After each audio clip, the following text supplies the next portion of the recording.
Hi, Joe. Hi. Hi, Joe. Hello.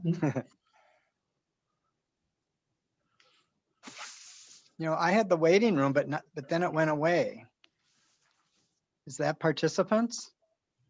Yeah. And you get one invite, it says St. John's, and then there's another invite that comes directly from the LaPointe Center. Does it matter which one you click on? We're from St. John's. Yeah, I don't know. I asked Paula to send it out again, so maybe she just copied it into there. Could be. I think it's the same thing that went out Okay. twice. Yeah. Well, I just had a conversation with my granddaughter who learns Chinese because her mother is Chinese. And I said, have you been learning any new Chinese songs? She said, no, but I could learn some if you want. I said, okay. How old is she? She's 3. Oh, Neat. I said, I'd love to hear them. it's cute. Then you need an interpreter. Well, so I studied Chinese. So Oh, you by did, a okay. by a lucky coincidence, my son married somebody whose, native language is something I studied. But there's a lot of dialects, aren't there? Yes. Okay. Luckily, she's learning the Mandarin dialect. But you're Mandarin, right. okay. Yeah. That's not easy. No, No. it seems to be easy for her. That will Really? be valuable to have her be Hello. bilingual. Yeah. Yeah. Hi, Ethel. Hello.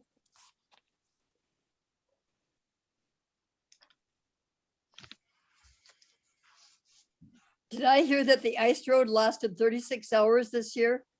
Yeah, that's about right. I'd say a day and a half. It was open Yeah. like early in the morning, say like on Wednesday. And then Mhm. we got a panic call from Nate Nelson at like 4:30 on Thursday and said it's closed. And it's closed. Did did the 36 hours include where people drove almost all the way over to Bayfield and then walked the crack? No. Hi, Bonnie. Hi, Bonnie. Hi, Bonnie. No, the ice Hi. road held up. If you could drive to the crack and walk over and up the beach, it held up pretty good that way. I Hi, mean, Nancy and Bill. hello.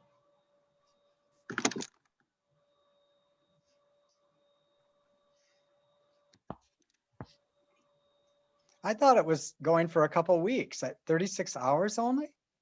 The whole ice road where you Oh. could drive from side to side. Evan told me, Evan Erickson Right. said that they typically flood the sand over there. They flood the crack Mhm. and they saw it down with chainsaws. But he said they typically flood the sand so that it freezes into one like block. Right. And so then you can go back and forth on the sand. But this year they didn't do that. So that makes the entry and exit, Oh, yeah.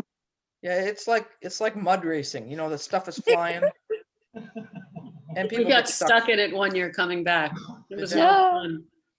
And if you don't have 4-wheel drive and I've got low clearance, I never drove on it. I went over with Arnie once and did some shopping, but I just stayed away. Yeah. I'll never forget the time I got on the wrong side of the Christmas trees. Oh, Not a good sight. no. Hi, Marnie. Hello. Marnie? Hi, Marnie.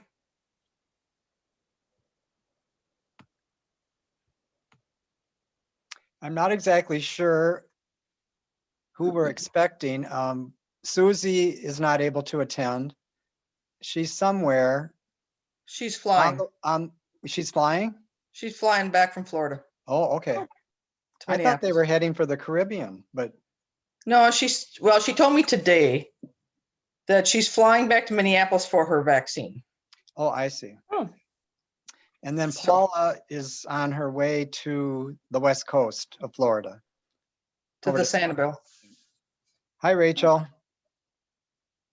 Hi. And Sarah Oh, Renner, and Sarah couldn't attend. yeah, she's got another engagement. So But where's Lynn? Lynn usually comes. I didn't hear anything from her. No.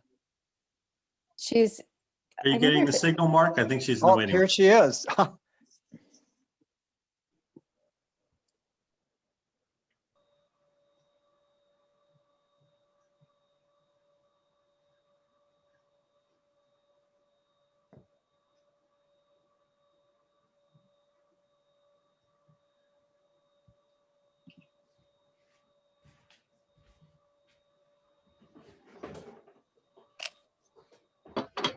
Oh, Hi, Lynn.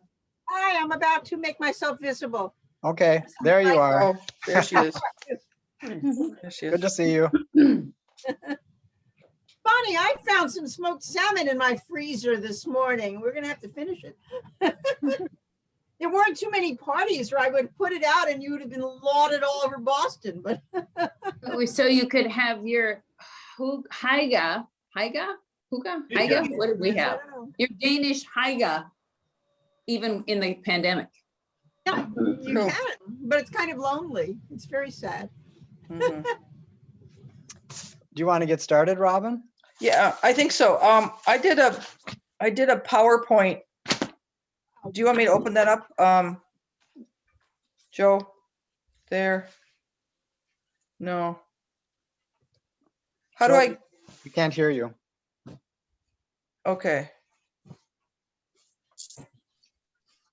Joe, you're on mute.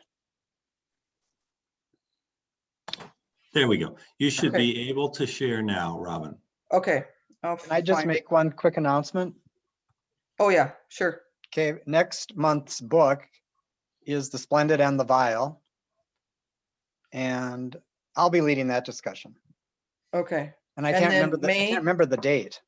I've got it on April on 20th. one of these slides. Hold on. It's April 20th. April 20th. And then in May, it's Anxious People by Frederick Backman, who also wrote A Man Called Ova.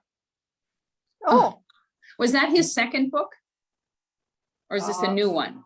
It's his new one. I think Okay. he's written more than just the two, but it's Oh, quite Joe? what humorous. you were mentioning, Bonnie, that you wanted to do with the Wilderness Preserve. What book is that? Oh, that's their June book called The Bluebird Effect.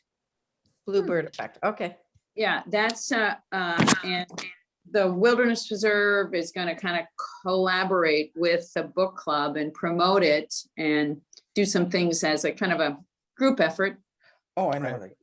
Yeah. And I've been Joe, talking with Paula and Susie and Robin about it, in case you didn't all know. and Joe is working, he knows the author personally. Hmm. So he's in touch with her. We're hoping that she'll join us. Or is she planning to, Joe? So she's planning to, but I have not heard back from her since the last communication, which was the firm date. So Okay. Hey, Joe. I have Yeah. this open on my computer, but I don't know where that share screen is. So if you go to the bottom of your view, your Zoom, and there's a green button there, Yeah, and it says share Click on the screen. bottom so it opens up, because otherwise you may not see it. okay, Right in the Mine middle is with the on green top. arrow. there. Okay, And- now, And it's going to ask you to select which thing on your Oh, I see. screen to pick. okay, there, and then, okay, and then share screen. And then what I Voila. have to, Cool. Wow. so now I have to go slideshow full. Okay. Okay, from beginning, okay. There we go, okay. Well, everybody knows this is the book, okay.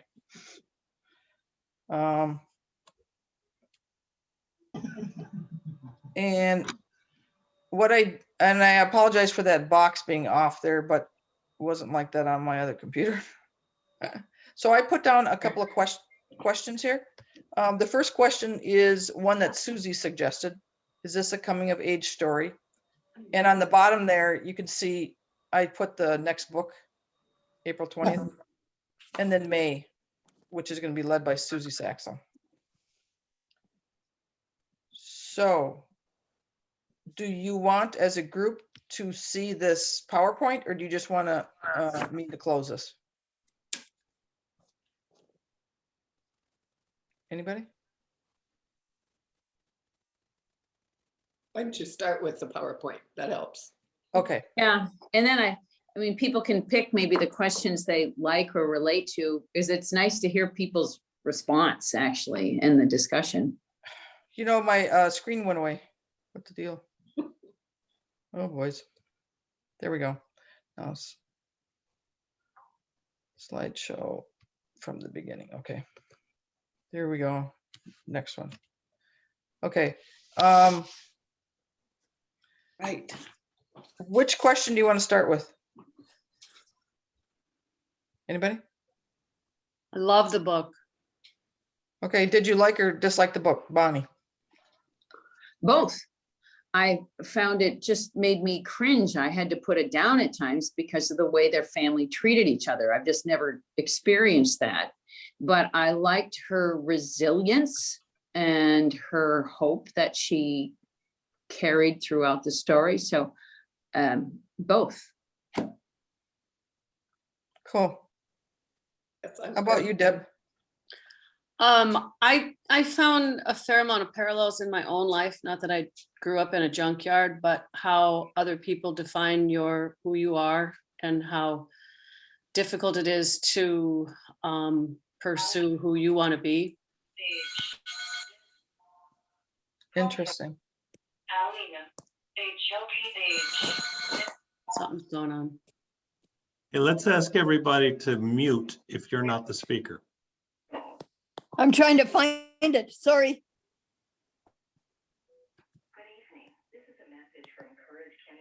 So lower left-hand corner, if you're looking on your computer screen. Now I'm trying to get back on so I can get off. Has an appointment at 10:45 a.m. on Thursday, March 18th at Coach Kenny Sports and Physical Therapy, Coon Rapids, Springfield. For an appointment, please bring your insurance card and photo ID. So Joe, are you saying mute yourself and then turn yourself back on when you want to speak each time? Right. We've updated our visitor policy for the most up-to-date Okay, there we go. information. Okay. How about you, Lynn? What did you think about the book? You're making me unmute. So it was fascinating. I kind of, it's almost like being an anthropologist. And what it got me thinking about were these issues of family autonomy in our country, that you could actually raise children that way without them ever having been exposed to much other culture.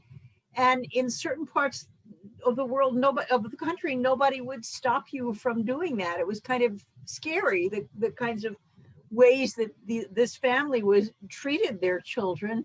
And I'm just thinking about the Division of Children and Family Services would be all over them in some places. And yet we all know that horrible things happen and they're not always looking. So I guess it made me worry about what parents should be able to do and what they shouldn't be able to do. And That was a lot of cultural relativism there. Yeah, that was an issue that I brought up. Is it fair to the kid Mhm. to make those choices, not send them to school? But this isn't the only people. There are cultures of Right. children all over this country who are Right. having those choices made for them. You see it in most very extreme religious groups. And I don't know if any of you have seen that series Unorthodox. It's but- wonderful, isn't it? Yeah. Well, she was just on NPR speaking out because she's written the book, and the series came out. But again, such extreme positions, and yet it goes on, and yet the violence against women, and I just, it's scary. I found the book very educational, and it just enlightened me again to how awful fundamentalism is Mhm. of any type, any religion. Talking. Marnie. Marnie, Myrie. Okay. How about you, Pat? Oh, Pat, you're on mute. Okay. Well, I'm the one that suggested the book. Maybe somebody else did too. And I really, really liked it a lot. It is horrifying the way that the family functioned. I'm a family therapist, so it was horrifying, even though I've heard bad stories. But I can't remember if it's in the book or if it was something I read after that. But her father, I think she comes to understand, has bipolar. So he was mentally ill, and I think that has a lot to do with the suffering of the family. And they were living so remotely that there weren't the normal societal checks and balances, I guess, on them, which was most unfortunate for his wife, for him, the father, and certainly for the children. But her ability to persevere and be able to see another possibility in spite of the way that she grew up, I thought was inspirational. How about you, Rachel? Yeah, I echo almost everything that Pat just said. And, full disclosure, I'm only about a third of the way through the book. But I too found her to be incredible. I love the writing, just the writing itself just pulled me in from and I'm listening to it. And it's the storytelling is just amazing. Like I can picture everybody in their fullness.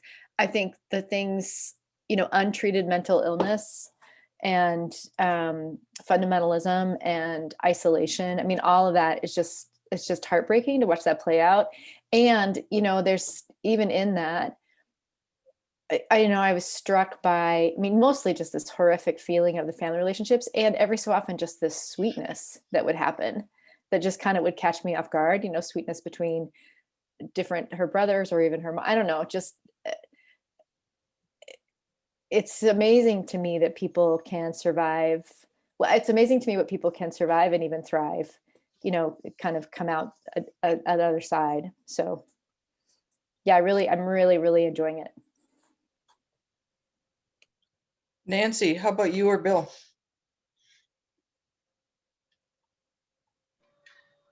I think that your first question about the coming of age is kind of a benign look at this. This is really a serious issue. This fact that there's so much cruelty and I didn't really know that her father was bipolar, but this sadness of allowing this kind of a situation to occur to those kids, it was just horrible. And it's just amazing that she came out of it okay. Oh, let me see. Have we heard from Ethel yet?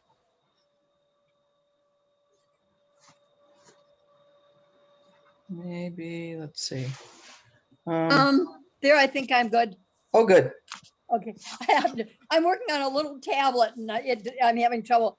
Anyway, as I read it, part of it sounded like a fairy tale, from rags and poverty and craziness into a wonderful life. And I thought, this is just beyond belief.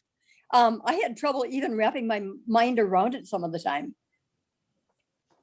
Interesting. I grew up in this area, and I had a friend from grade school who lived in a family similar to this, with the patriarch, not fundamentalist, not a religious thing, but very, very cruel, abuse, incest, a lot of bad things. And sometimes from the outside, you don't see those. And there were no social services or, anybody to intervene. And I know that there are a lot of families like this out in Idaho and in Utah not because of the Mormon faith, but it does create some fringe groups that are terrible. You know, nobody. And the other question I was going to bring up was, this is a lot like Hillbilly Elegy. I mean, that was from a more of a conservative point of view and a man, and this is a woman. Whereas I thought she was a lot more honest about people who helped her and to get ahead, whereas he was always, you know, not giving people credit. And, you know, I think it was a much more shallow book than this one. You know, the difference though, the profound difference, I've studied both those books. I've read them each twice, Hillbilly Elegy and this one. Hillbilly Elegy, he had one significant figure in his life. His grandmother kicked his butt to stay on the straight and narrow. She did not have that. So to me, her story of resilience is even a greater leap than his. Yeah, that's true. I mean, she was nasty in her own way, but she was looking out for him and making sure he didn't screw up. And profound difference. He needed, you know, that as a child, he had one person that was looking out for him and guiding him. She really didn't have that. Well, her grandmother was, I don't remember if it was grandmother on the hill or grandmother down the mountain, but that one helped her some, but I think not to Not the a lot, same though. extent. No. but the bishop helped her a lot. And I don't know if you are familiar with the Mormon church, but the bishop isn't really like Rachel. It's not really a minister. The main function of the bishop in the Mormon church is to look at the tax returns and make sure you're donating 10%. I mean, it's kind of odd, but he was quite helpful to her, and I, you know, you have to give him a lot of credit for that. How about Mark? Did you get to comment on this? I really liked the book. And I would echo what everyone else has said.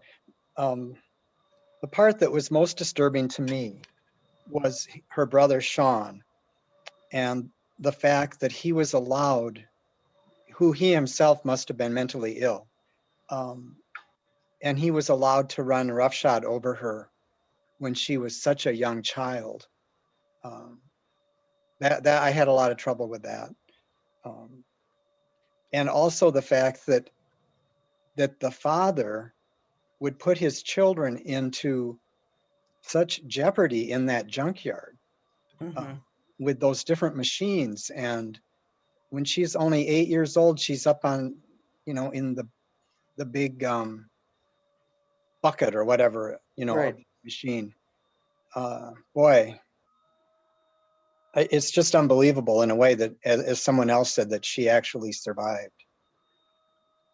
You know, at the same time, this sort of life gives you some resilience as well, because you have to make those choices. You're not being told which college to apply to. You're not. So there's two sides. There must be a middle ground there.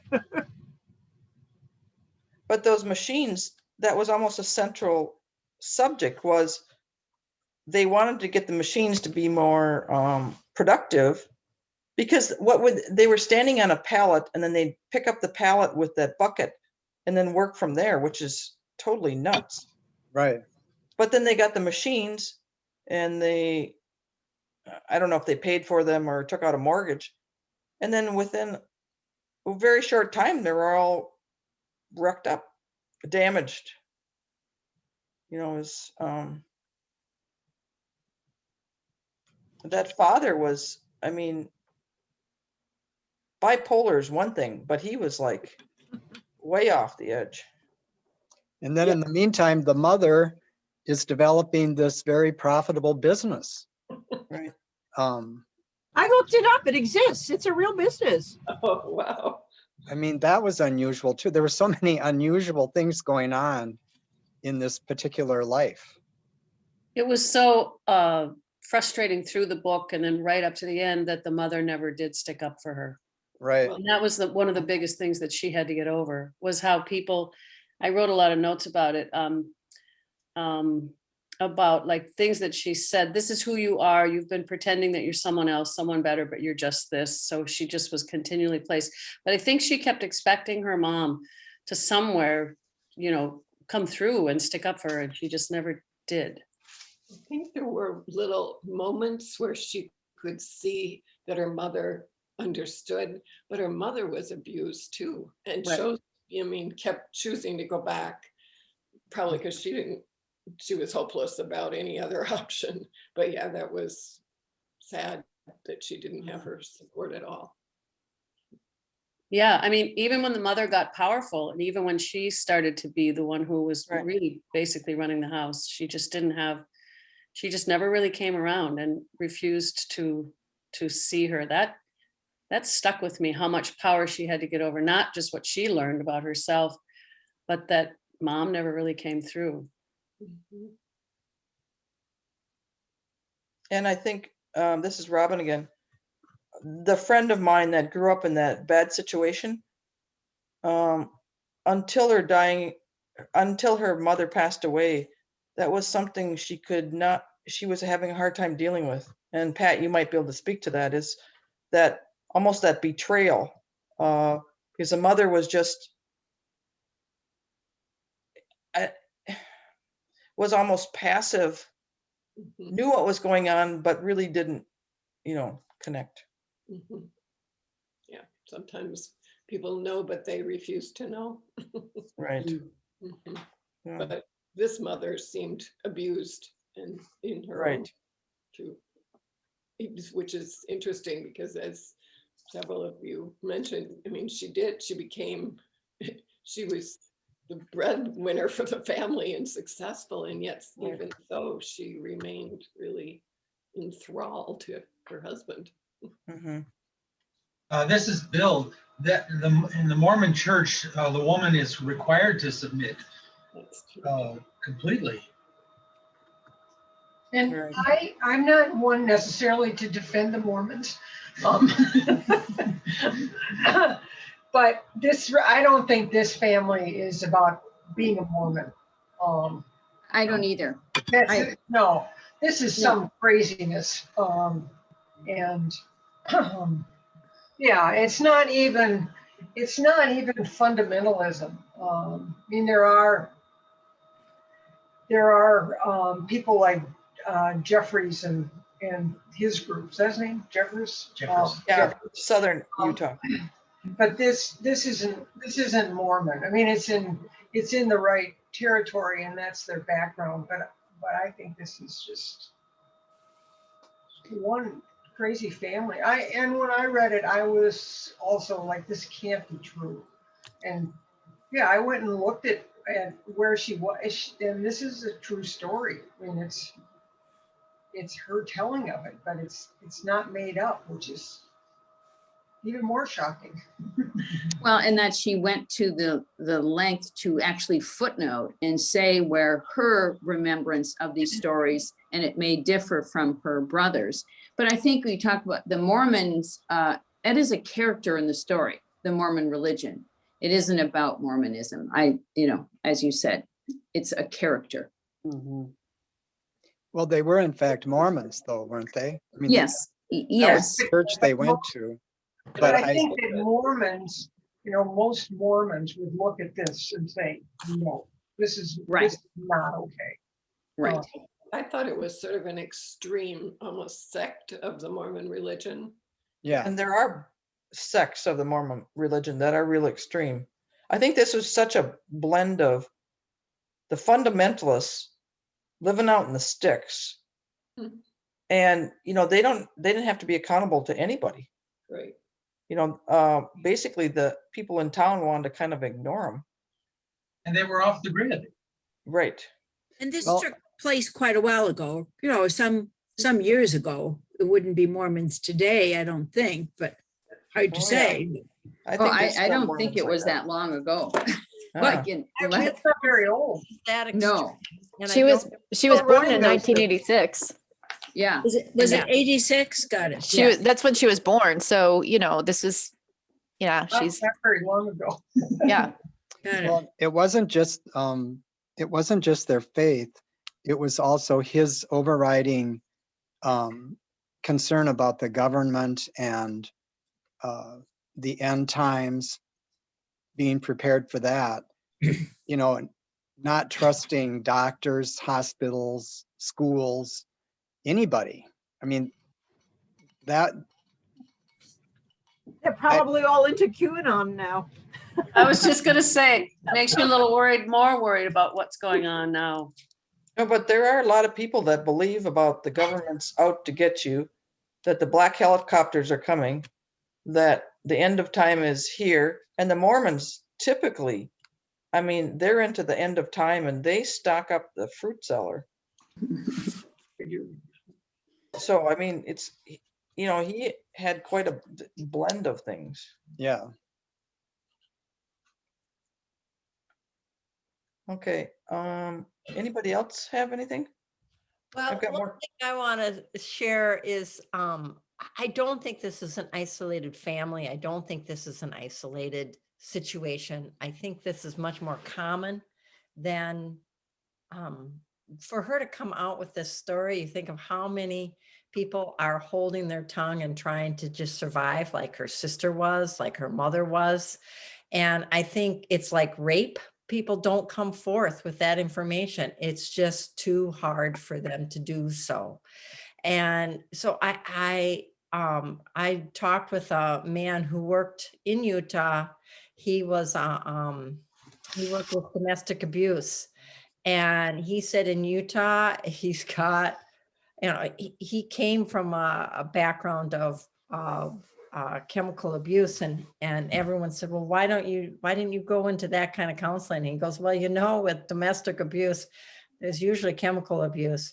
But in Utah, where Mormonism and patriarchal society is so dominant, he says there are a lot of mother cubs that are hurting, and a lot of women that he sees it all the time, and it's a really difficult situation. So I don't think this is so isolated. I don't think this is long ago. I think this is happening now and in our world today. It's happening in St. Louis County. Yeah, not just in Minnesota. Utah. Yeah, No, exactly. Yeah. No, it's Exactly. And the it's other thing that I don't think this is sort of rags to riches story either. I think she is going to be dealing with this psychologically all her life. This will be her challenge. And she made, in the book, she does talk about that this, you know, what she's struggling with. And I think this psychological and physical abuse that she went through is going to be with her all her life. And yes, she's resilient, and yes, it's made her very strong, but she will always be having issues, I think, related to. If you read about what she's doing now, she's struggling, but she hasn't, you know, she got this out of her, and that's as far as she got. She's now trying to cope with it, I think. Well, how far do you think society should go to, this is the question of individual liberty and justice for families, women, and children is a very real one. And this brings it out so much. It brings it out in that other population you were talking about, the Orthodox Jews. I mean, Chuck Schumer just got a huge amount of money thrown in that big bill to take care of all their schools where they don't teach anybody English. Right, and you see it in the Islamic community as well. I lived in Yemen for 2 years, and boy, the women there were really very subservient. They learned to subside, but it is, yeah, it's here and now in our world. And what? I mean, are there any sort of global statements that anyone could make about what we should be doing in the best of all possible worlds so that people can live with their ideas and yet children are protected? I don't know. Well, if they had more contact with a school, there's a duty to report. I mean, so I mean, there are plenty of professionals that would have had a duty to report what true in that family. But they were so isolated, and I would guess that the father was so terroristic that there was a lot of fear probably of confronting that family. But as you well know, even the duty to report doesn't necessarily solve problems. Sometimes it has children put into foster homes where they're abused again because they can't find suitable family members. Certainly. Sometimes they just get put back and everyone looks the other way. I mean, it's just. Yeah. You know, Yeah. St. This is Louis Robin. County alone has almost 700 children waiting for foster care. Wow. Oh my Okay, gosh. that's not far away. And I have done work in our Center for Changing Lives in Duluth. We have about 150 homeless teenagers on our streets every night.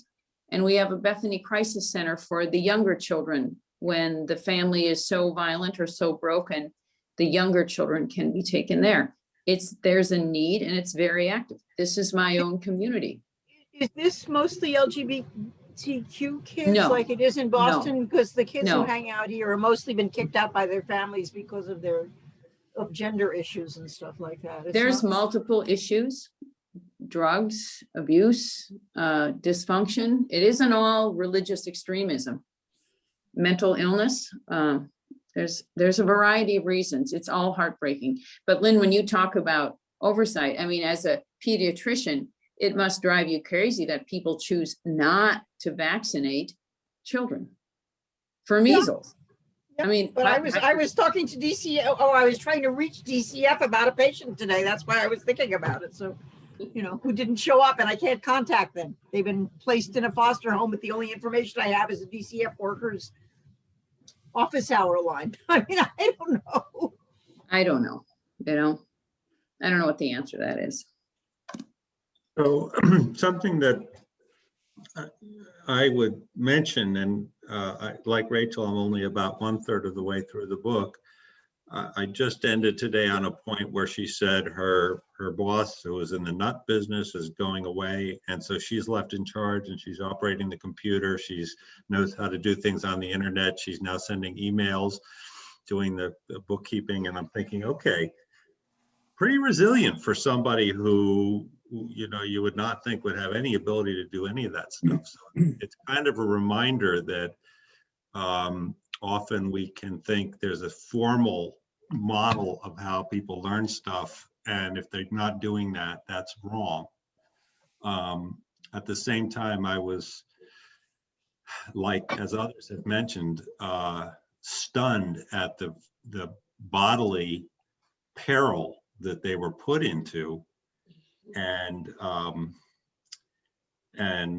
you know, that just seems like, quote, something should be done.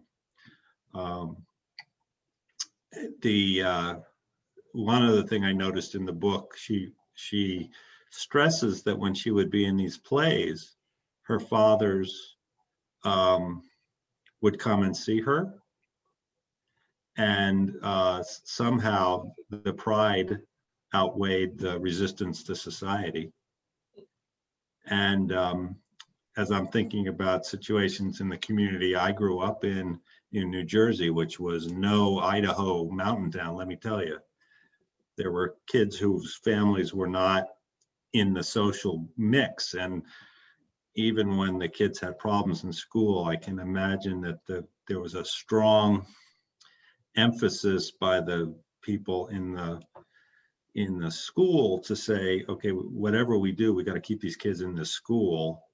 That's, you know, so important to them, and it's not going to serve anybody's purposes to get into a big conflict where the parents are just going to take it out on them or take them out of the school. So those are some of the things I noticed. Joe, I really liked your comment about education and the different ways people learn, because it actually was quite a significant statement for her in this book about what does it mean to be educated. And it's not just about school. And the values she talks about, she learned from her father.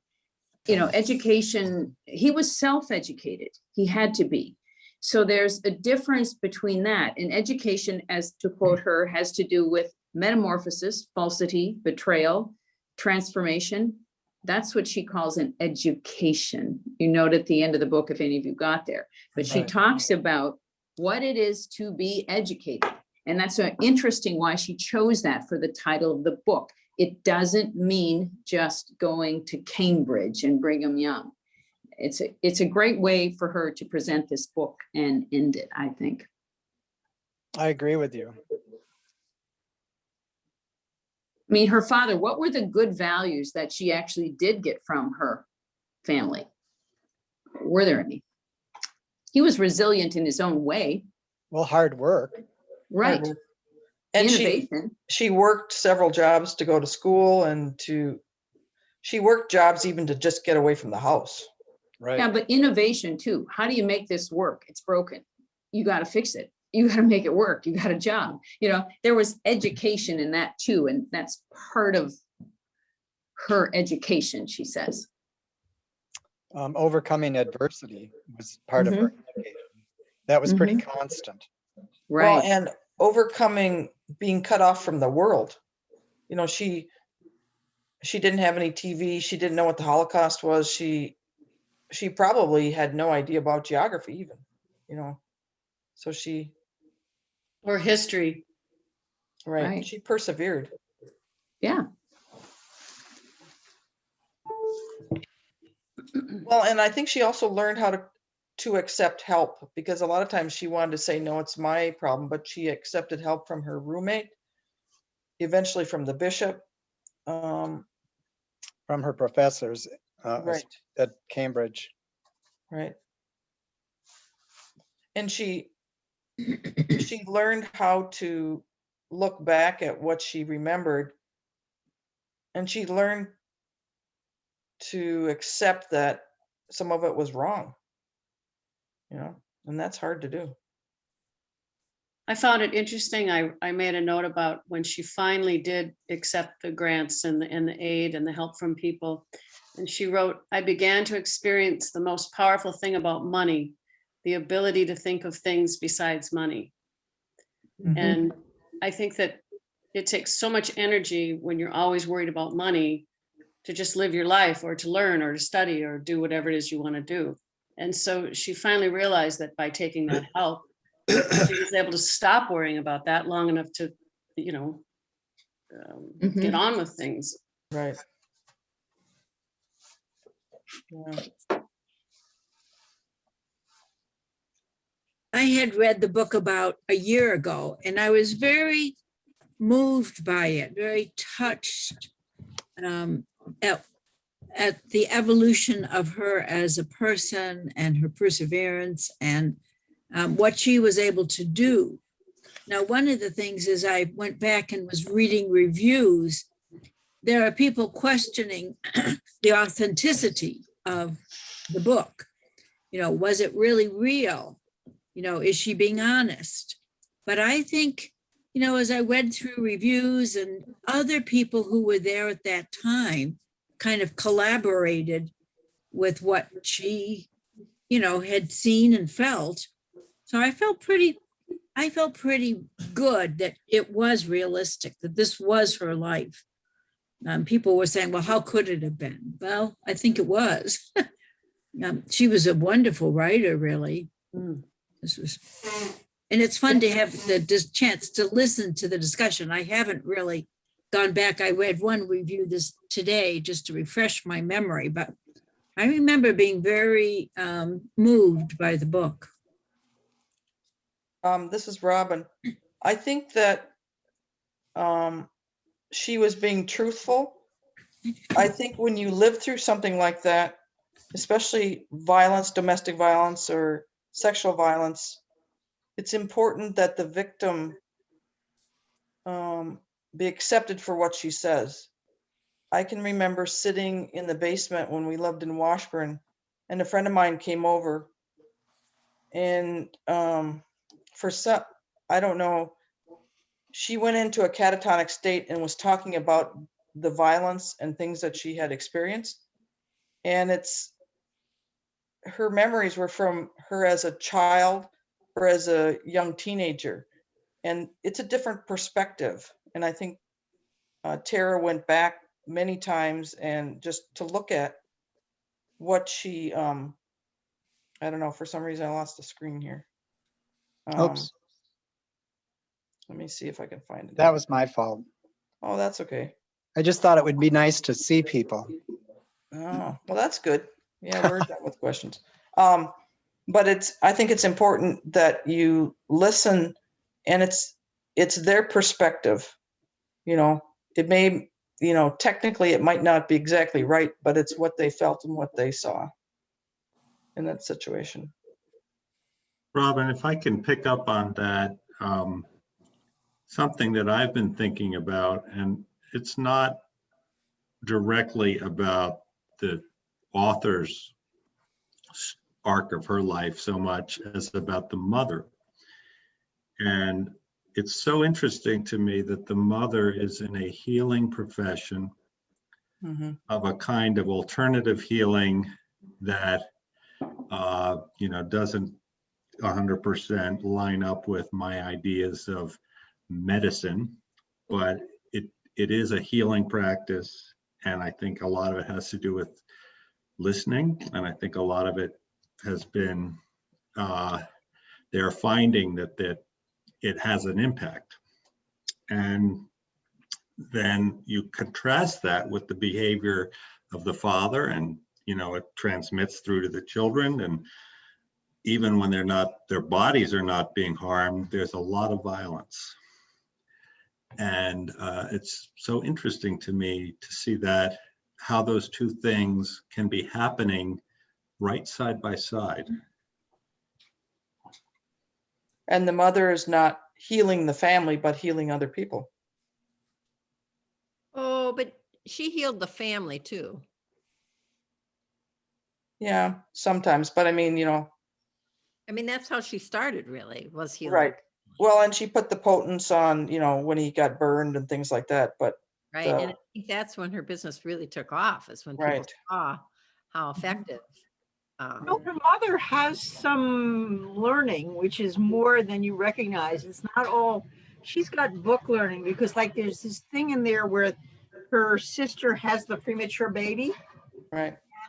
Tara Westover, who doesn't know this area very well, says she referred to it as kangaroo care when she put the baby on the mother and wrapped him up that way. But that's what it's called in neonatology. And I don't think Tara Westover knew that. She said it as if her mother had invented it. But it actually is a well-known thing that people have studied. And so I think that the mother has more book learning than you know about from the way she presents her. It's interesting. She actually studied midwifery or something because she has the books.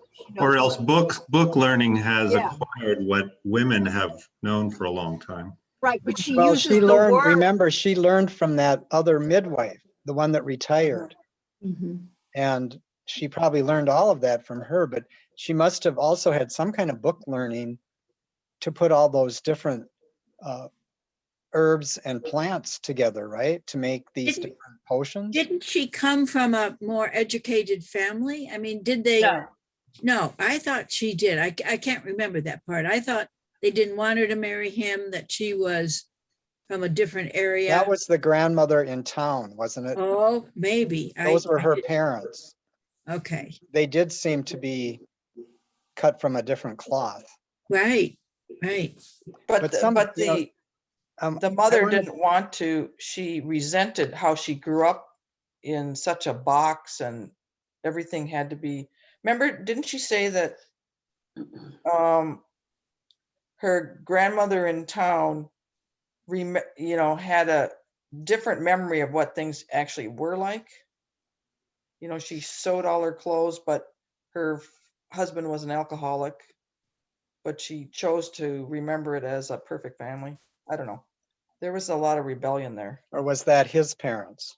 I can't remember. No, I can't. The alcoholic was the father of the mother in town. Oh, okay. Grandmother in town, her own father was, alcoholic. Remember he said, what has been called back then, a drunk. A drunk. Right. And her father was a postmaster or a postal worker or something. I don't know. I think the book also shows a generational abuse, a cycle of if the father was doing it to the son is doing it. I mean, these things carry on, and Pat's nodding her head, and you see this. This is an expectation of behavior you assimilate to. You think it's normal. You deserve to be beaten. You know, it's hard to break out of, but the generational patterns are very powerful. You know? Well, and Joe mentioned violence, and there was physical violence. There was the violence of the junkyard, the machines, Mhm. the carelessness, but there was violence on a Mhm. continual basis. Right. From getting up in the morning, hearing him rant and rave. I mean, can you imagine when you're just like 2 years old and that's what you wake up to every morning, and that's what you go to sleep to at night? And you assimilate that as being normal. Yeah. And then the boys beat on her and the sister. I mean, And that was normal. 'Cause that's physical what the and dad did. sexual. Right. Yeah, it's cyclical. Mhm. Yeah, the part that one of the little parts to do with Sean that I thought was just heartbreaking was he would do something pretty terrible, and then she would laugh, and if there was somebody else there, try to make a joke out of it, like Right. that, like this is funny, or do you know what I mean? She It was becoming hysterical. yeah. Yeah. So, I mean, I don't think she was just freaking No, out. but it was like trying to cover it up and make it, as Right. what Bonnie just said, make it seem like this is okay. Mhm. That happens in abusive families all the time. They try to protect. Because it's Oh, embarrassing. no. Yeah, no, my Humiliating. yeah, no, my husband really wasn't beating me. It's okay, you can go away. That's what just happened in Duluth when the canine dog or the police dog just got killed. That's exactly what happened. She said, "Oh no, it's okay." You know, the neighbors reported this domestic abuse was so horrible, but the woman supported that man. He eventually didn't make it, but it's mentally, it's hard to you get in those cycles of, oh, it's my fault. I guess I deserve this. Beat me more. It's normal.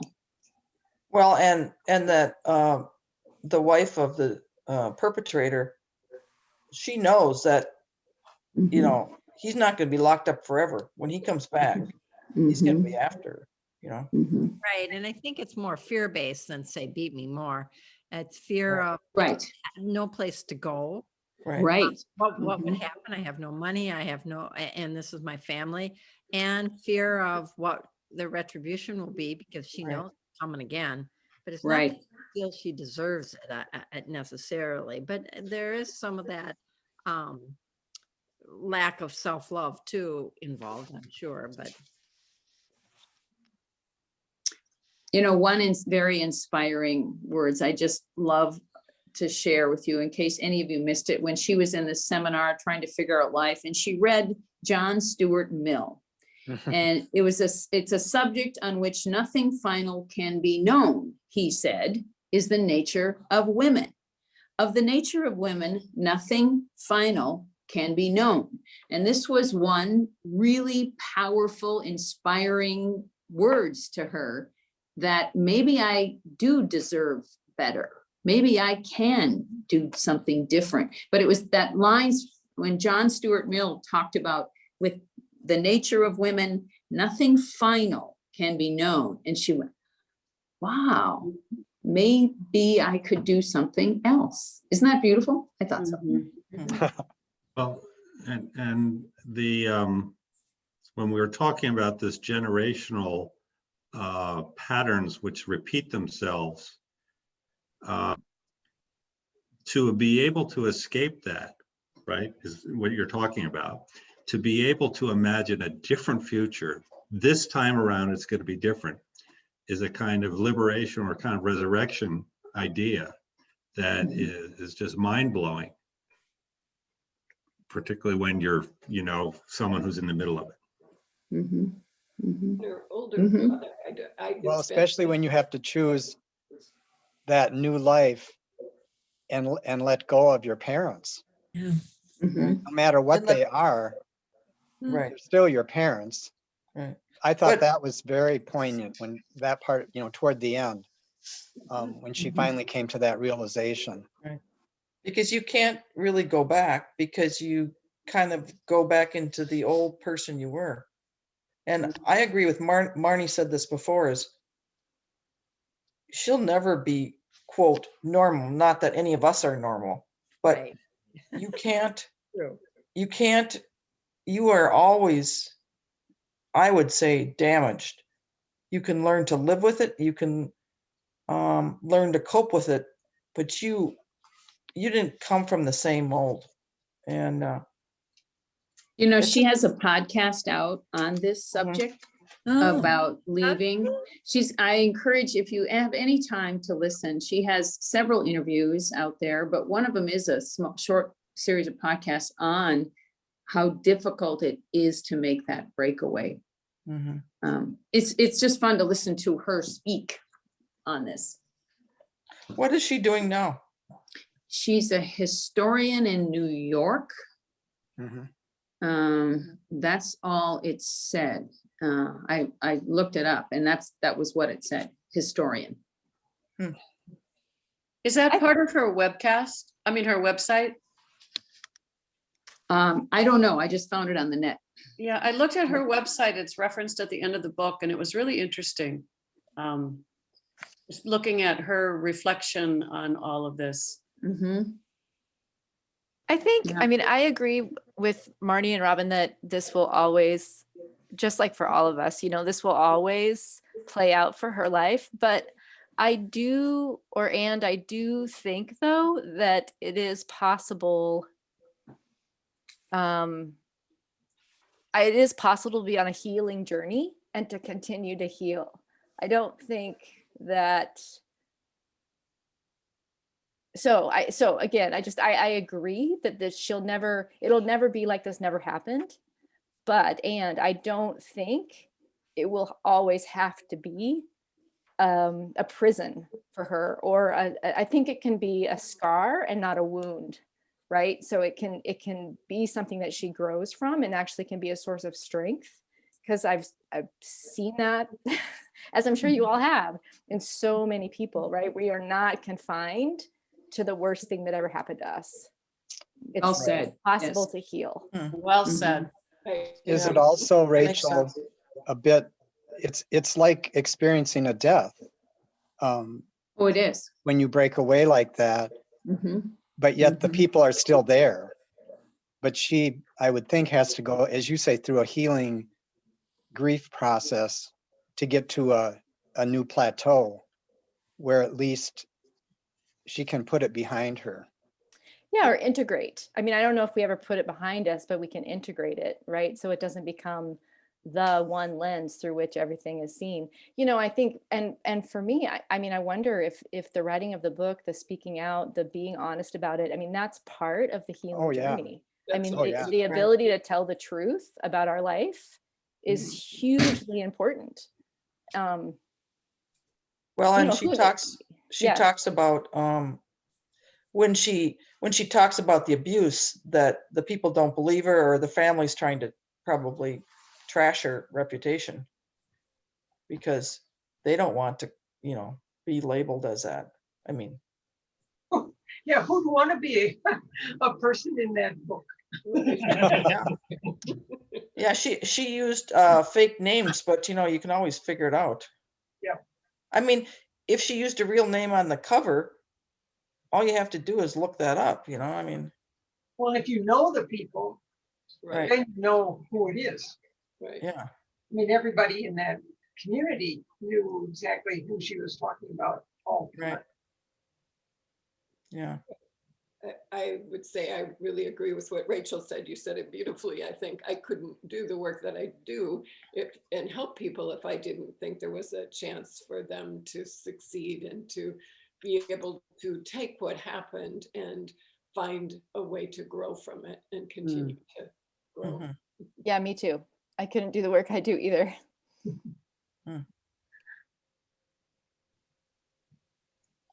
I'm so happy to hear the two of you say that, because what I, as being a complete layperson in this field, what we do here is, well, there's a cycle.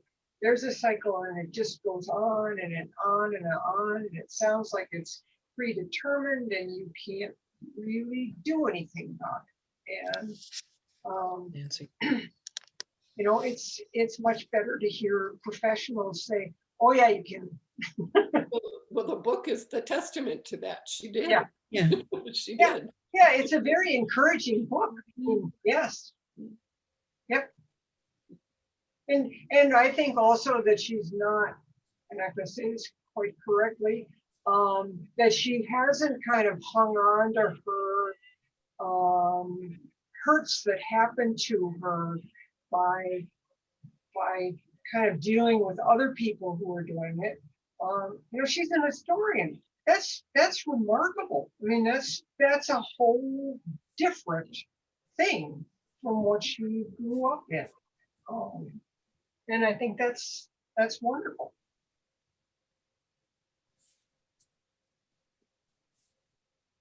But like Bonnie says, there are so many people still in this kind of situation. True. It's tragic. It is. And there are a lot of people who don't break out. But Right. it's nice to know that it's possible. Oh, it is. I have known several. But as you say, you never get over. And she talks about this vindication has no power over guilt. No amount of anger or rage at others can subdue it, because guilt is never about them. It's the fear of one's own wretchedness. It has nothing to do with other people. And to get over that and to shed her guilt was her decision on her own terms. She had to shed the guilt, and she couldn't keep processing these old grievances. She accepted her decision for her own sake, not because of him, because she needed it, not because he deserved it. And so she talks about that guilt that she carried for so long, and to break away of it, you know? And don't you think it was made more complicated by the fact that every time Sean was abusive, he would eventually come back and have remorse and feel bad? Right. So that would play on that Yeah. horrible feeling of being abused and humiliated. And like the parking lot scene was the worst one for me. I could barely read through it, where she knew that the guy that she was friends with and maybe seeing was inside, and he wanted to humiliate her by, you know, dragging her in there. But just that scene was so horrific. And then always he would come back and be nice and be, you know, feel bad. And that would play into how difficult it would be to break That's away the from that. classic abuser abusee situation though, with them always, oh, they won't do it again. It'll be better the next time. And then you get trapped. I mean, this is like a classic. Mhm. Anybody else? There would be times when I would go, don't go there, don't get in that car. No, it is sort of that, you know, sort of the suspense was there, because you know that it does continue to happen, even though he's remorseful. You just know he's going to do it again, and you're just like, don't go there, don't go there. And yet the need to be in family and to be in a community is so important, that need would override that fear. And so it was really interesting. But I remember I'd be kind of going, oh, don't go there. So, yep. And then he got married, and his wife and child were subject to it. So Of course. yeah, that's pretty sad. How about the bit with the knife when he killed the dog? Oh God. Oh, no, that they do show there's a correlation between violence against animals Mhm. and violence against people. So It's kind of a building thing, I think. it is. Yeah. Anything else that's upbeat about the book?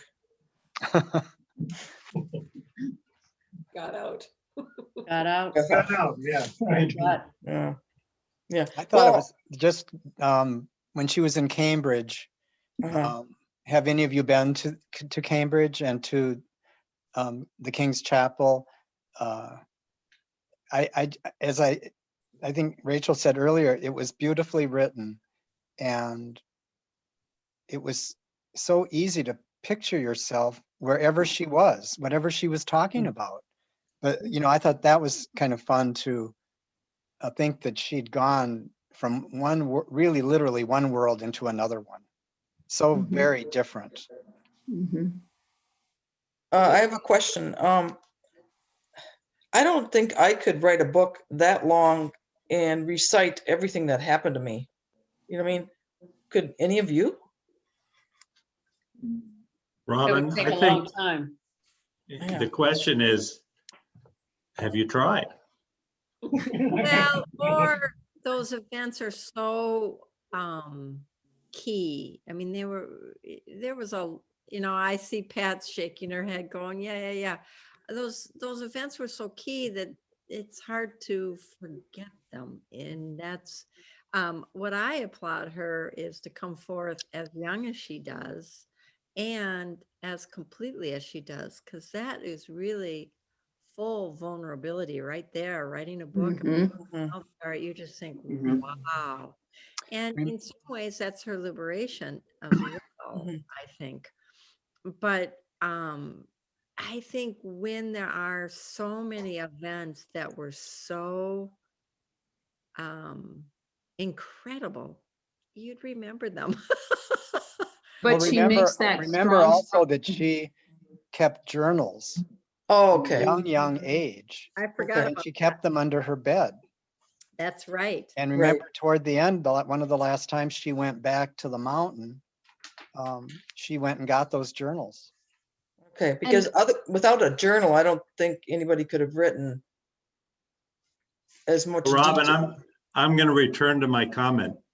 I bet if you started the process in bit by bit and opened your memory up, you would be surprised at how much you could remember. And remember, you know, it's not that you're going to remember things like she was talking about, because that's not your experience, but in your own life, you'd be surprised. I love journals allows you to date things. That's what the journals give you, not the emotional content, but to give you the dates, because you could probably come up with lots of critical emotional events in your life, but it might be really a struggle to date them properly. Yeah, I think I'm timeline. Yeah. I Hey, still Robin. think her beautiful. Go ahead. You asked for something positive. Can I read a part of a paragraph from Dr. Carey after that dinner? Okay. He says, "You are not fool's gold shining only under a particular light. Whomever you become, whatever you make yourself into, that is who you always were. It was always in you, not in Cambridge, in you. You are gold, and returning to BYU or even to that mountain you came from will not change who you are. It may change how others see you. It may even change how you see yourself. Even gold appears dull in some lighting, but that is the illusion, and it always was." So he speaks to something that was always in her, Right. which takes power over what she's been through. And I found that really, and then they talk at the end about the Pygmalion story, which, you know, it's not just the dress. It didn't matter what dress she wore in the end. It had to be in her, or this never would have happened. She never would have become what she is today. She calls all of this, to wrap up her book in summary, all of these experiences were her education. That's the point of the title of the book. It wasn't just what she learned at Cambridge. All of this terrible and good things were her education. And so that's why I think she named the book so. It was just intriguing why she chose that, because it wasn't just about academic wisdom. It was her education. And that came from betrayal, falsehood, all these experiences. It shaped her.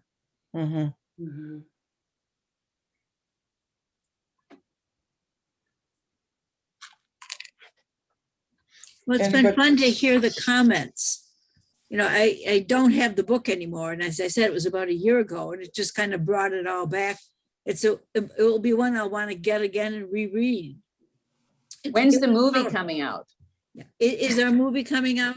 I just said when? that. Yeah, when? Wouldn't be surprised. Yeah. I don't know if I'd want to see some of those scenes in the movie. Ooh. I didn't like the movie Hillbilly Elegy as much as the book, so. Mhm. Although Glenn Close is up for a nomination. Wow. I'm not surprised, but it didn't, to me, it didn't capture the book as contents of the book like the book did. And that's pretty typical. Yeah, that Sorry. happens so often. Mhm. Well, the reviewer said it was sanitized. It just kind of told the story directly without all the other stuff in it. A lot of the emotion. I didn't see it. I've only seen the commercials. But I didn't see it either. You don't need to. it's very You read funny. the I book. was looking at my copy of Educated. Amy Chua, who wrote the Tiger Mother thing and was the Yale Law School advisor to the guy who wrote Hillbilly Elegy, has the blurb for this book. So she obviously feels it the same way and was asked to write it for that reason, because they're so similar yet different. Oh, yeah, J.D. Vance is the first promo on my book cover. There you go. Oh yeah, he's on the back. Yeah. They usually get paid to write those. Really? Yeah, but they feel compelled to do it because the author will do it for them someday. It's kind of like part of the Wow.